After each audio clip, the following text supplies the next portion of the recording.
Bom dia, boa tarde, boa noite, crianças e crianços. Vamos lá dar início à nossa aula de hoje, na página 212, falando sobre a diversidade climatobotânica do continente americano, né? Ou seja, que vai desde o Canadá até o sul da América do Sul, apresentando uma variedade imensa no que diz respeito ao clima e à vegetação, devido ao grande alongamento territorial da nossa área, não é? Da nossa América como um todo. E isso acaba promovendo uma grande e forte diversidade, variedade climatobotânica dessa região. Não é? Porque vocês sabem que quanto mais nos aproximamos da linha do Equador, maior a incidência solar. E a partir que a gente vai se afastando, eu vou tendo menor incidência de luz solar, que consequentemente essa luz solar tem a ver também com a variedade vegetacional, tanto é que nas áreas polares do globo, no extremo norte, por exemplo, do Canadá, eu não vou ter uma densidade vegetacional, né? Eu vou ter uma pequena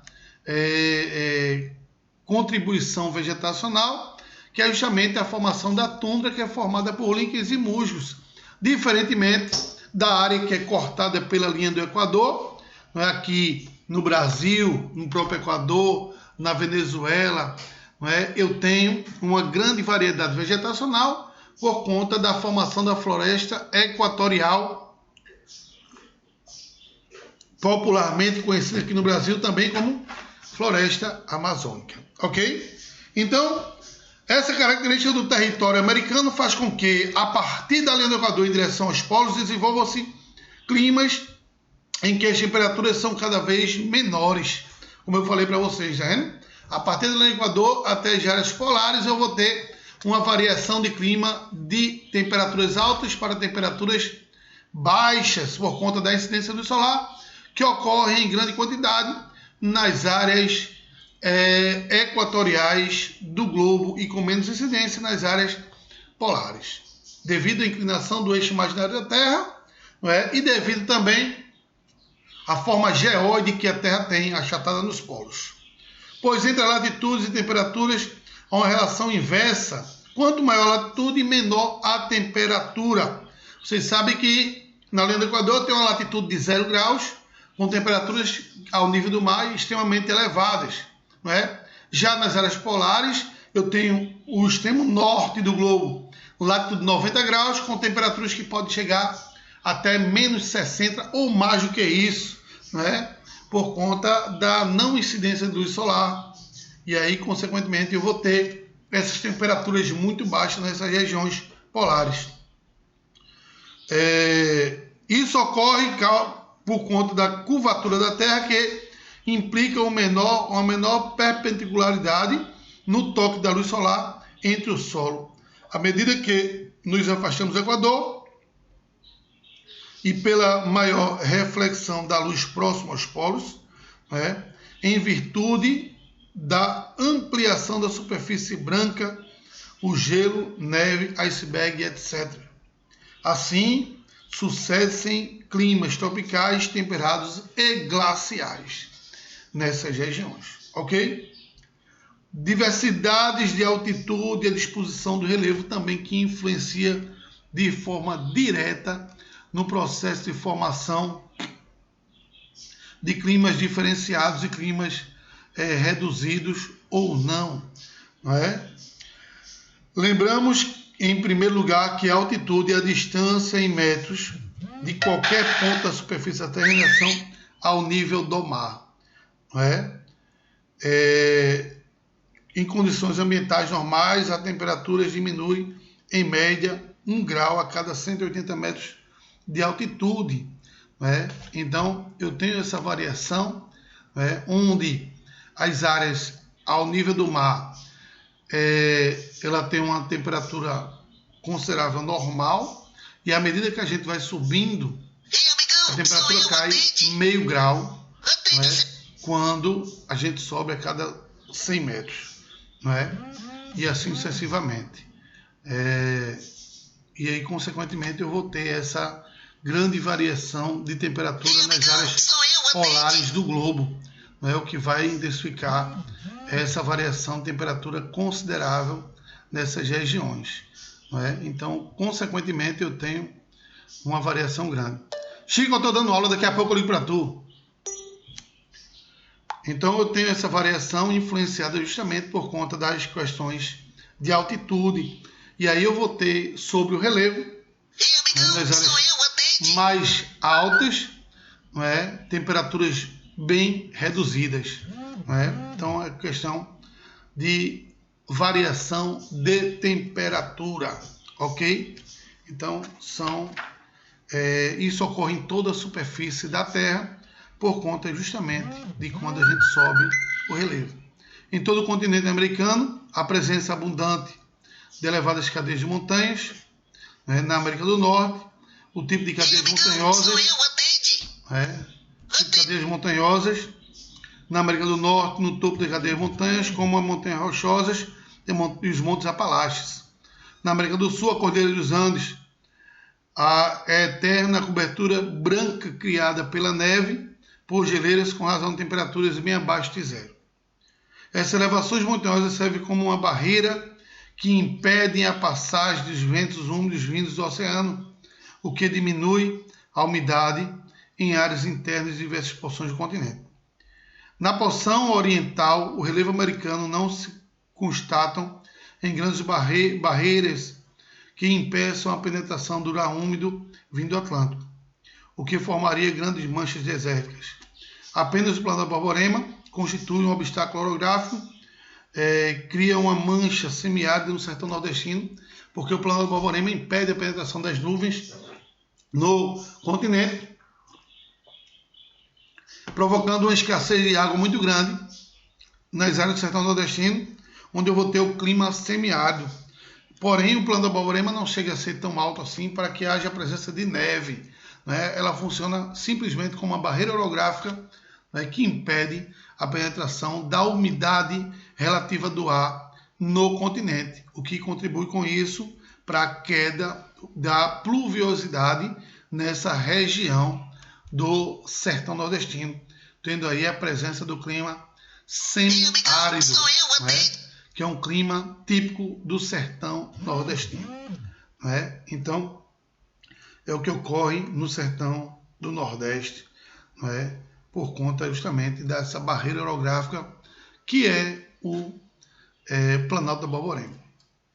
Na porção oeste dos Estados Unidos, porém, a Serra Nevada impede a passagem dos ventos úmidos vindo do Pacífico, criando a concentração de chuvas nas vertentes ocidentais, uma vasta área desértica no interior do continente, deserto de grande bacia, né, que ocorre nessa região do sertão nordestino. Chico, liga para amanhã, pede para ela parar de ligar para mim, porque eu estou dando aula, por favor. Ao longo da superfície terrestre, podem ser criados canais por onde as massas de ar se deslocam, levando suas características meteorológicas para as áreas diferentes origem. Esse fato pode ser constatado na América do Norte a partir da penetração das massas de ar fria do polo que se deslocam durante o inverno pelo canal criado nas planícies centrais. Região rebaixada localizada entre as montanhas rochosas e o planalto das montanhas antigas de porção leste. Então, é bem comum essa questão aí das áreas dos Estados Unidos, né, que acabam sendo também uma área de não penetração de nuvens, não é?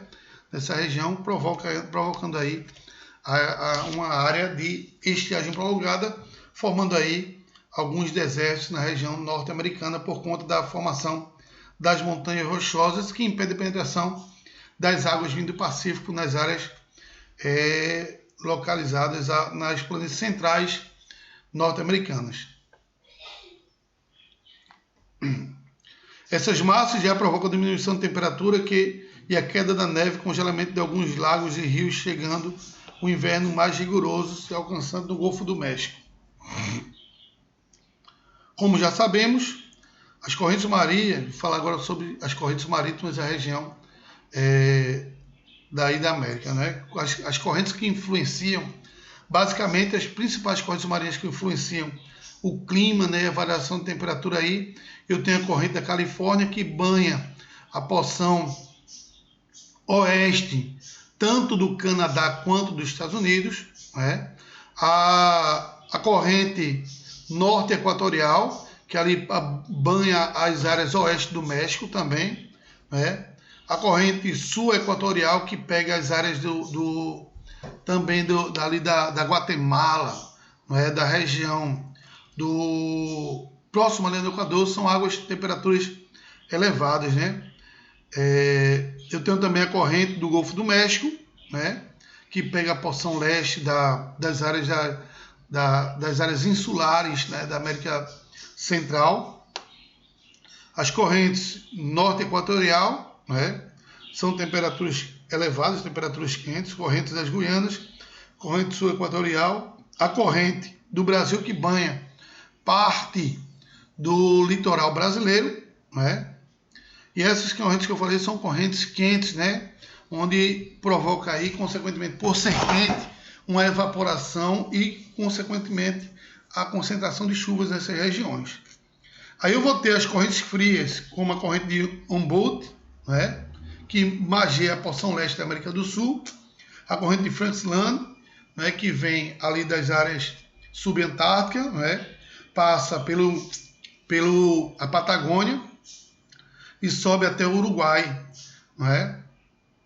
E lá do norte eu vou ter a corrente do Labrador e a corrente da Groenlândia, são correntes de águas frias, o que não provocam chuvas, né?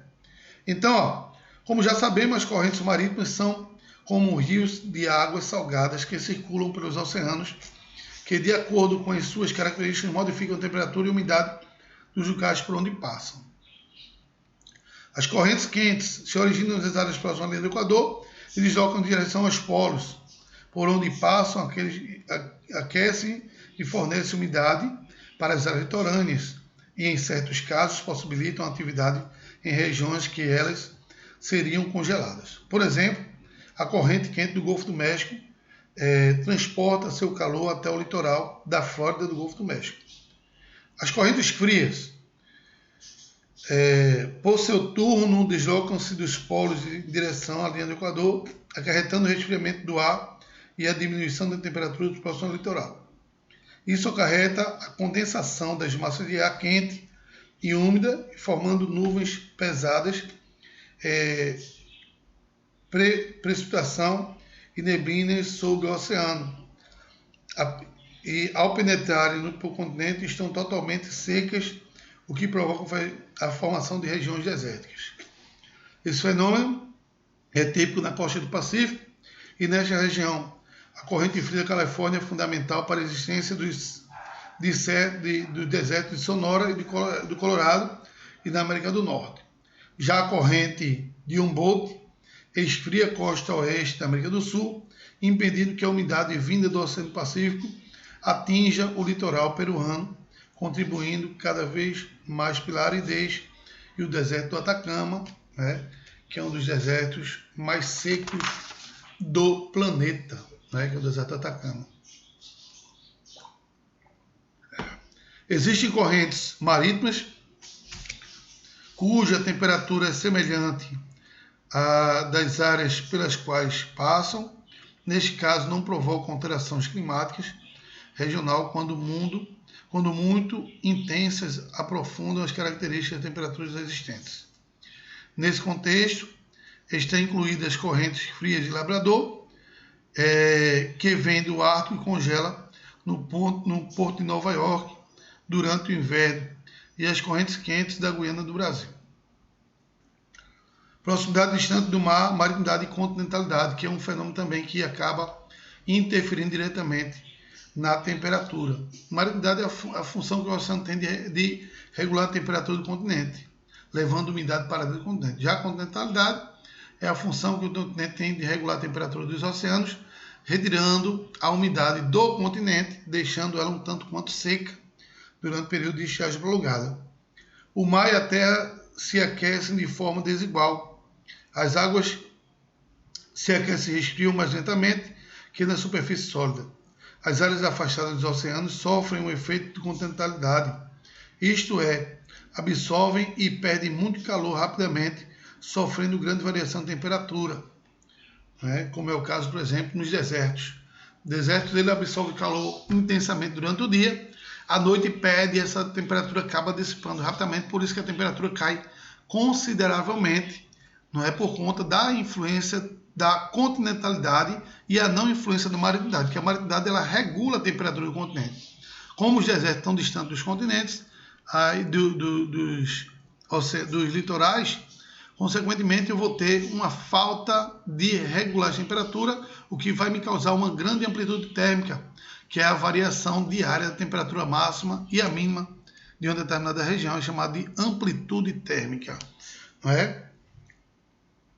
Então, já as áreas próximas aos oceanos possuem temperaturas menos constantes, aquecem-se e resfriam mais lentamente, e o fenômeno chamado de maritimidade. Por esse motivo, as áreas centrais do continente americano apresentam verões muito quentes e invernos muito frios por conta da influência da continentalidade. Formações vegetais. Vamos agora falar das formações vegetais existentes no continente americano, que não são poucas, são muitas. Existe uma grande variedade de formação vegetal.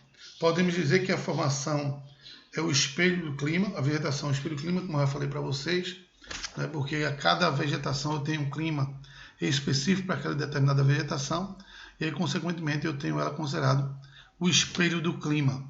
Não é? A distribuição de características de vegetações originais dependem do clima de cada região. As formações vegetais, por sua vez, também influenciam algumas características climáticas regionais, principalmente no que diz respeito à umidade, pois a evapotranspiração libera para a atmosfera o vapor que torna o clima mais úmido, provocando chuvas, como é o caso, por exemplo, da região amazônica. Eu tenho uma grande concentração de vegetação naquelas áreas, o que vai, consequentemente, provocar uma grande incidência de umidade relativa no ar, né, ao qual, na região da Amazônia, eu tenho uma umidade muito grande, o que, de certa forma, vai contribuir diretamente para que seja até difícil de respirar quando eu tenho uma umidade muito elevada, né? E isso acaba trazendo uma condição muito complicada para quem vive naquela região. E aí isso acaba, de certa forma, contribuindo de forma negativa no que diz respeito aos aspectos climatobotânicos, né, relacionados à formação vegetal da região. Né? E aí eu vou ter essa temperatura, né, associado à grande evapotranspiração na região. Né? E aí eu vou, consequentemente, vou ter um ambiente extremamente úmido, né? Que é uma questão muito normal no que se respeita à formação climática e vegetacional da região norte. A ação antrópica é a ação dos homens, né, que acaba também interferindo diretamente na questão climática, porque nós temos aqui um homem interferindo na questão do meio ambiente. Oi, Viviane, tudo bom? Bom dia. E aí, vai precisar mesmo levar ela hoje? Levarei sim, com certeza, viu? De 1h30 para passar por aí, é?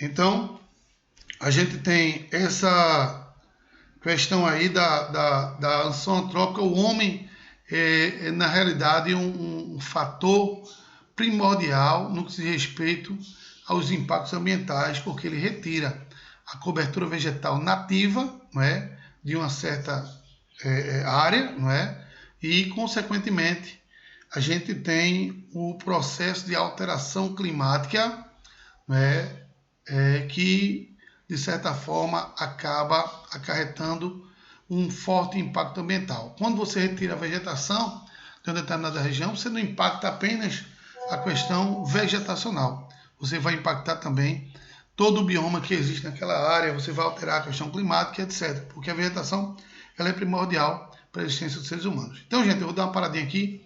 Daqui a pouco a gente retorna, né, com nossa segunda aula. Um abraço a todos, que Deus abençoe.